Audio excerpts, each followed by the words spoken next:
cerita Pursuit of Jade ni memang menekan-nekan, kau tahu tak? Kau memang menekan aku. Tapi aku sekarang ada dua penyesalan lepas tengok Pursuit of Jade ni. Penyesalan yang pertama, kenapa aku lambat tengok cerita Ninya?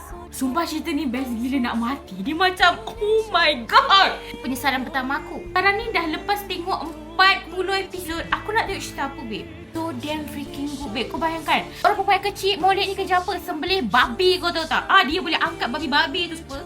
Dia boleh sembelih babi-babi tu, dia boleh jual. Terpaksa menjaga seorang adik, memang kena caci maki dengan orang kampung. Kampung kata dia sial babe. Dia berjumpa dengan seorang lelaki yang diselamatkan. No, lelaki tu jadi lelaki dia. Kenapa lelaki tu jadi lelaki dia babe? Ni gara-gara orang kampung juga, gara-gara pakcik dia yang nak sibuk kan, harta tak seberapa tu babe. Dia dah kahwin, dia ingat dia kahwin dengan lelaki biasa babe. Dia yang nak sara lelaki dia dengan kerja sembelih babi tu babe. No, lelaki dia bukan biasa-biasa babe.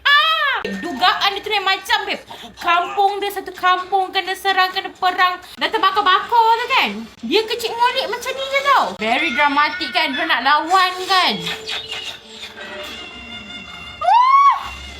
Kau tengok dia pusing dekat api, and then dia lawan. Love. Oh my god, ini one of the scene yang aku sumpah love. Hello.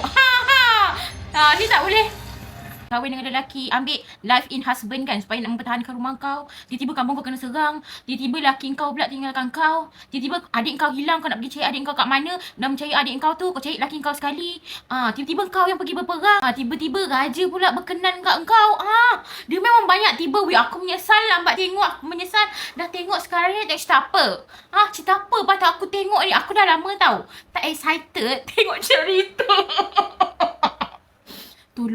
Tolong tengok si drama Pursuit of Jade ni, sumpah love. Cerita apa lagi yang love, let me know kat comment section, okay?